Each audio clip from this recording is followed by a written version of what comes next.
Yo, what's up? This is Draco King. Yeah, this isn't Vanguard Zero. I know, a little odd. So I'm just gonna go ahead and say this right now. This is Legends of Runeterra.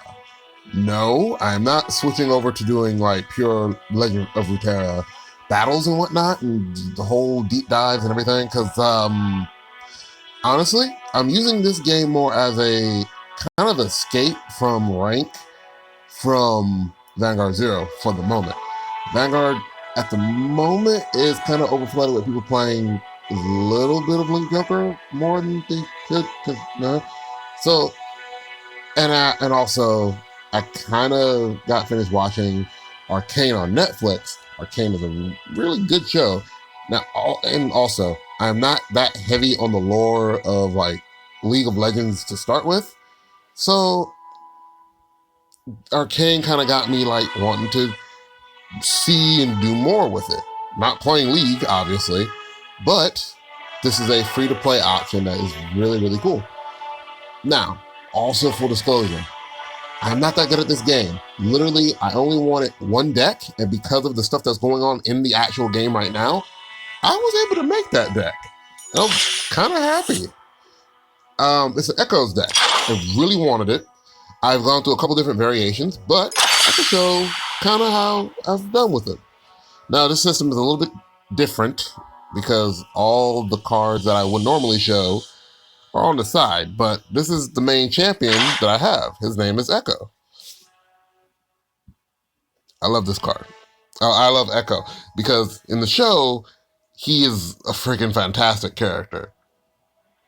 And his design in the show is just slightly different than the card artwork because, in the show, his mohawk is actually a mohawk with dreads. That's just kind of like his regular Afro mohawk-esque aesthetic, which is still cool, but I love how he has the dreads in the show. I kind of wish that was a skin, but I digress. Anyway, his whole thing is using a skill called Predict, which allows you to look at the top 3 cards and then be able to put whatever one on top and shuffle the rest. And depending on other skills, you're able to actually draw the cards and a lot of other stuff. So his main things that he does is that he's a quick attack, allowing him to be able to attack first before the block goes through.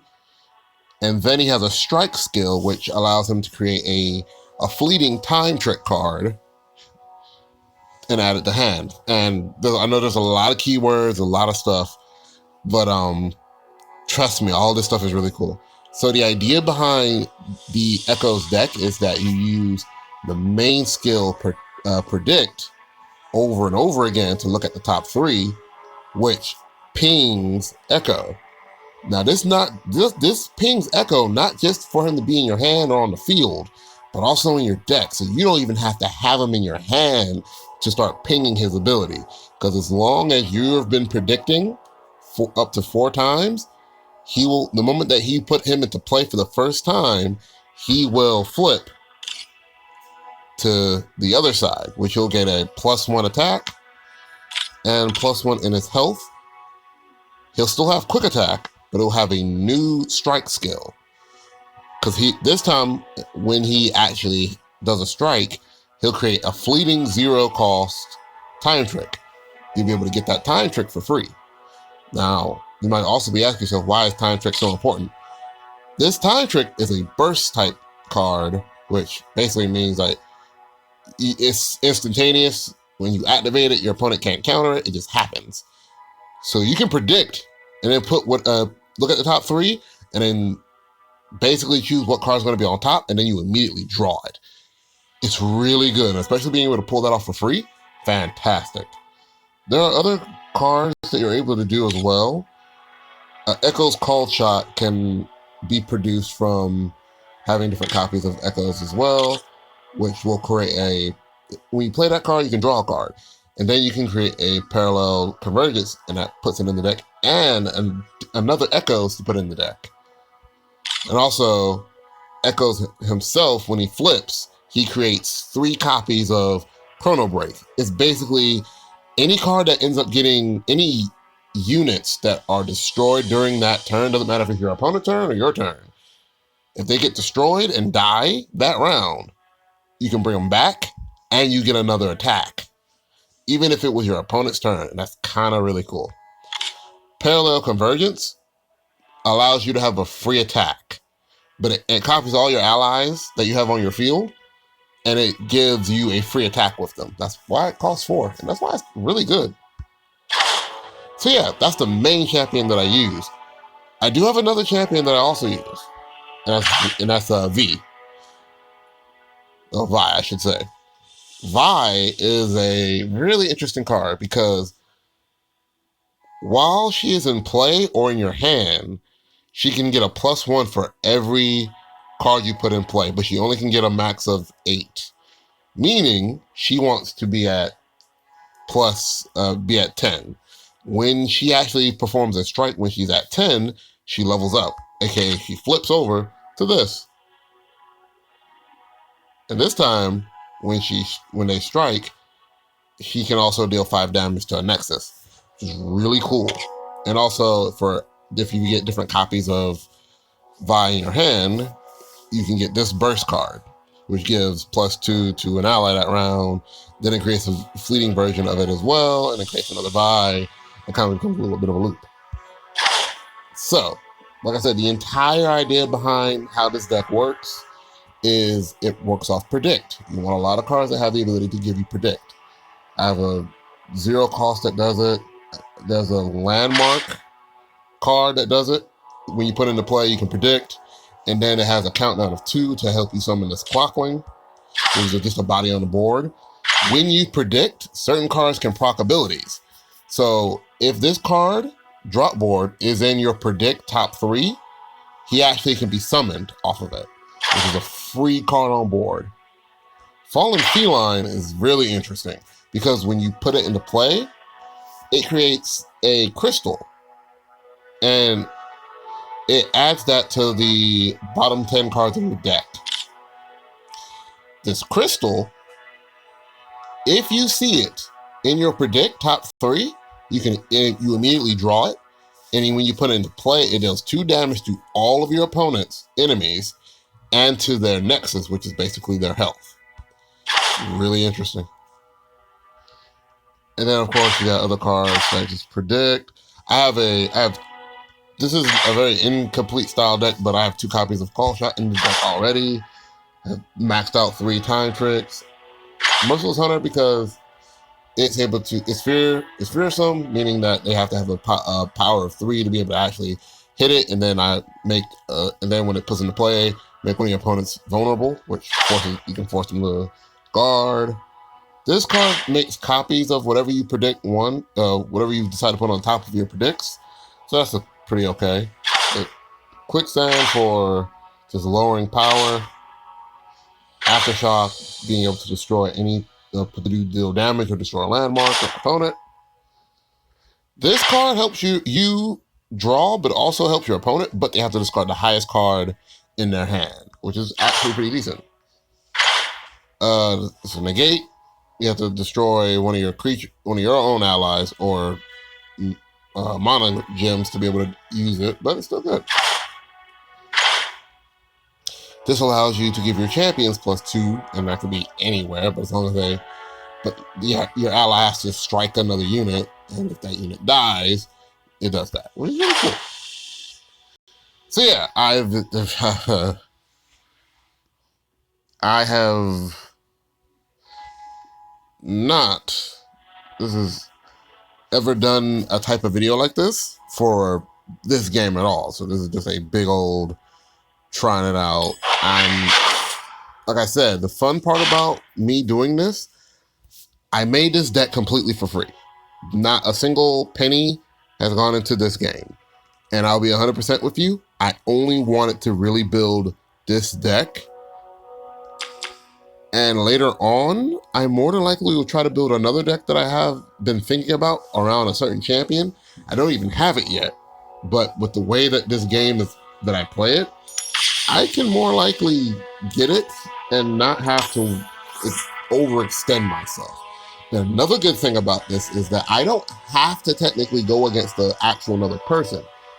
I could just play against the AI. And with how I've been feeling with going against actual people, and especially considering the fact that I'm very brand new to this game, going against the AI is not the worst thing. It allows you to learn the deck, learn how to play the cards, and, you know, kind of just be imperfect because it helps. And now, look at the quick gameplay.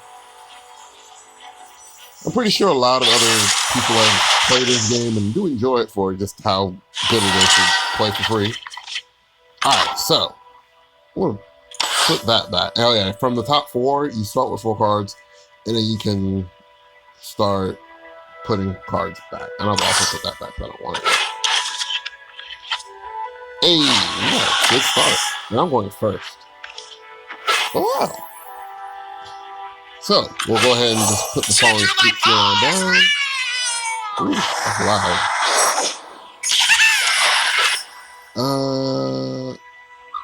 Let's see if he'll attack.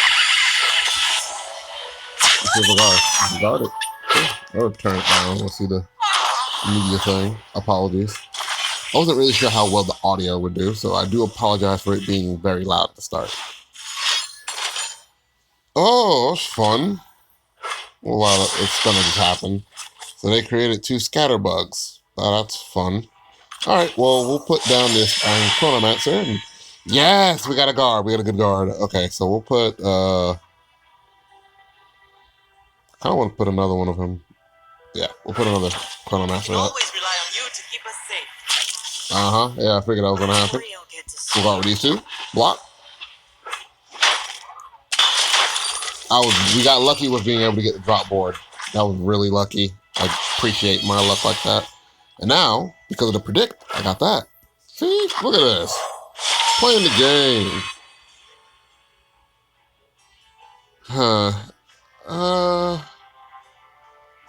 Either way, we're going to be able to get a predict, but it's going to be during their turn, so we'll do this. I don't want to eat whatever woke you up. And then, we'll go ahead and play another drop board. If you're into coughing. Excellent. Now we can go on for a full-on attack, because why not? Because it makes them have to guard. Except for that last one, but, we have ways of dealing with that.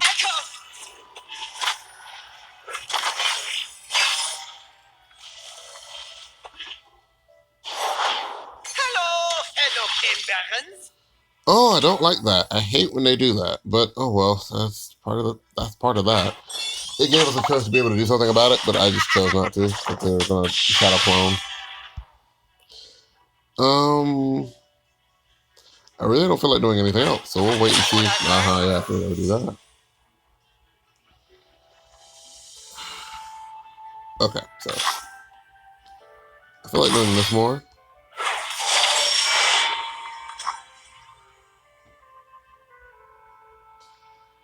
And we will grab this. And then we will do this. Listen to me. These are my streets.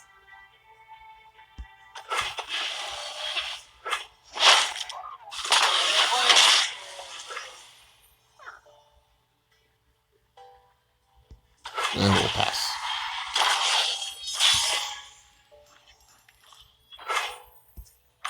Oh yeah, and any mana that you don't use at the end of the turn, we'll go into the little mana pool here. That's why I have 3. And we'll do that. And then we'll go ahead and play Echoes.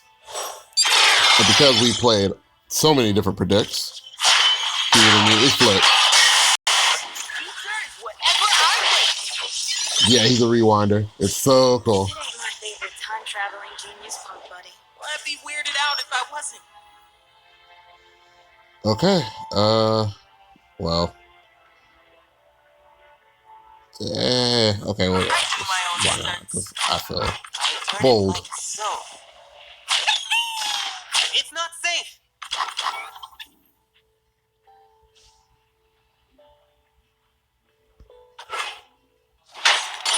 Alright, and because he ended up striking, we got that. which allows us to look at the top 3. And we'll go ahead and cast this. Isn't what it used to be. It really ain't. And we'll just end our turn unless they feel like doing something, which no, they don't. So we'll end the round going into the next one. Courage masks the heart from fear. You know what? I feel like messing with their board state. Do they have a response? They don't, so they're taking damage. We'll go ahead and... Real good to see you. Can you still rise? Alright, and we will go ahead and predict. And we will get a free predict. Boop, we will pass turn. After that, end the round.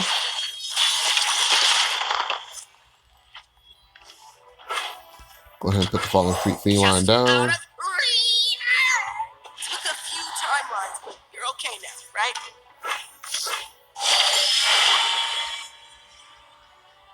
Doesn't really matter. The whole honestly. And because of this now, we basically can, oh yeah, because of Absoluter, we can pump up one of our units, like twice because of the mana. But we didn't manage to do this. And this will help us end it. Defiant resist. Yeah, that's the reason I wanted this deck. Oh, not really. I just wanted it because it's cool. But it turns out that after doing a little bit of research and seeing how this deck actually wants to work, it can do pretty okay. I will admit that I do feel, though, that this deck isn't what some people would refer to as a high-tier meta deck. But I'm not playing it to play meta. I'm 100% doing this because it takes me away from doing Vanguard stuff for a little bit. I enjoy how this plays, so I play it for that. Ooh.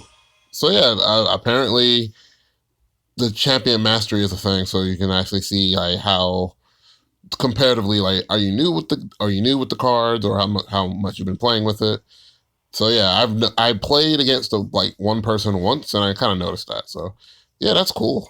So that's the first time I'm doing that. So yeah, this is Runeterra. I don't know if I'll do more videos on it, but I really do enjoy this. Oh, also, I do have some actual Vanguard news in here too. So yeah, I know by the time that I record this, / when this gets posted, a majority of people that are into the Vanguard Zero game know the fact that we're getting G in December, which personally for me is kind of a little bit of a yikes, especially for people that want to be super free to play. I feel bad, but at the same time, I mean, yeah, we're gonna have to do it. We gotta do it. I am somewhat excited because that just means we're ever so more closer to getting Shaharat, which they're taking their sweet time, because we now know what the third set will be. We don't know any of the clan events for December yet. We do know that set 3 in Japan is getting Gold Paladin, Shadow Paladin, and Link Joker. Link Joker will be getting Messiah. Yeah. So that will be an interesting time in that moment. So yeah, that will be a thing. But I am excited for G. We're going to be building pretty much all 3/4 decks. And then when Nova Grapplers get their stuff, I'll build that. And we're going to try to have a ball. But if you enjoyed this little bit, I do hope you guys comment, like, subscribe for more. Until next time, peace.